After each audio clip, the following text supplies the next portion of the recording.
What I'm going to do is I'm going to point to you, and when I point like this, all of you are going to say, you might be hanging on by your fingernails if, and then I'm going to fill in the blanks. Are you ready?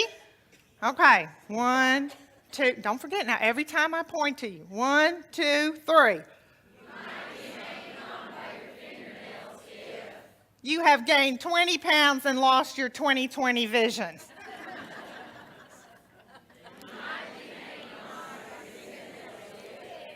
Your idea of a sexy car, ladies, is a minivan with a flip-down television screen.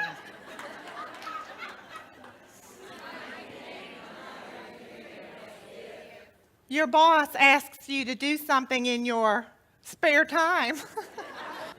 Now, I recall a morning when my children were small that will live in infamy in our family's history books. We had just moved into a house in a nicer neighborhood.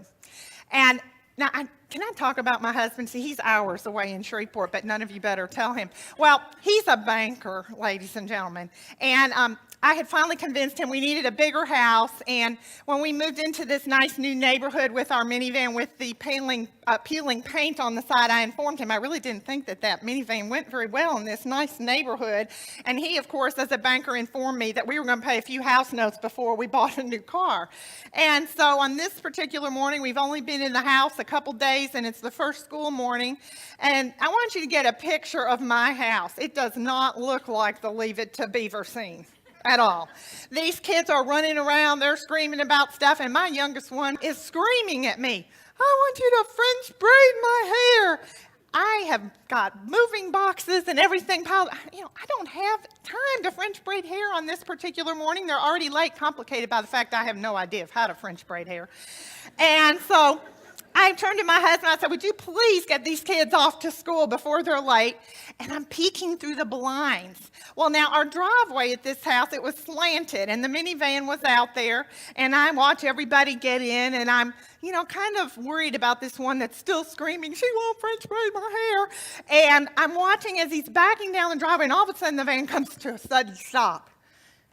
The driver's side door opens, my husband gets out, his tie is going back and forth, and he is not happy, ladies. He has got a scowl on his face. The front door opens. My oldest daughter, the calm one, runs around the front of the car, and she's just shaking her head. And behind her falls the little one. She won't French braid my hair. At which point, the older, calm one turns around and goes, now, Maggie, do you really think she's going to French braid your hair after you just took the door off the van? I turned to my husband. He said, that's exactly right. I said, what do you mean that's right? He said, well, you know how that driveway's on the slant? She was screaming. I saw her get up. I saw her reach for that door handle. I slammed on the brakes. The door went flying back, and it is sitting on the driveway. Now, let's have true confession time. Have any of you all ever felt like the doors were coming off of your life? When you experience all those unbelievable events that we could never make up, that we actually go through every day, to whom do you turn? Probably another woman.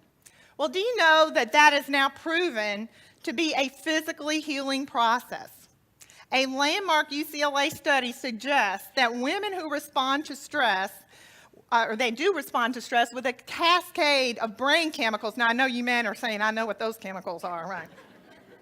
But they cause us to make and maintain friendships with other women. And when this hormone, and men, don't go there. You know about the hormones too. But when this hormone is released as part of the stress response, it encourages us to gather with other women. And as we gather with other women, the study further shows that even more of this chemical is released, which further counters the stress and actually produces a calming effect. Well, this most recent study proposes that the difference in the way that women and men respond to stress may actually reduce our risk of disease by lowering our blood pressure, our heart rate, and our cholesterol. So, gentlemen, here's the message. The next time the woman in your life is on the phone and you go up to her and tell her it's about time she got off, she's going to say, forget it, I'm lengthening my life. Okay? Because that is so important. But the scary thing is, ladies, in our overly busy, hanging on by our fingernails life, what do we tend to neglect the most? Our friendships with other women. We need to make time for this as we celebrate each other's victories, and certainly when we cry with each other over the pains that certainly will come in life. Now, how many of you would agree with me that it's not the big things, it's all those little things every day that drive us all crazy? And this is for men and women, isn't that true? You know, maybe it's for you ladies driving kids to soccer practice after an unexpected phone call that causes you to be late, or having to run by Sam's or Walmart to buy diapers for your mother who is in the nursing home, or a call from a child to drop off that homework assignment that they left at home. Well, the question is this: are you being nibbled to death by stress? You know, it's not that one big problem that drives us over the edge, but all the little things that we do have to handle during the day. And according to a study by Rockefeller University, non-stop minor stress can actually have a more serious impact on our mental and physical health than a single stressful event of more major significance. If you saw your child or your grandchild running toward a busy street, or if you were in an elevator and it suddenly went into free fall, your body is going to mobilize its resources and it's going to act and recover. But when we experience that little constant nibbling of stressors, our body actually drains down its reserves without an ability to recoup the losses.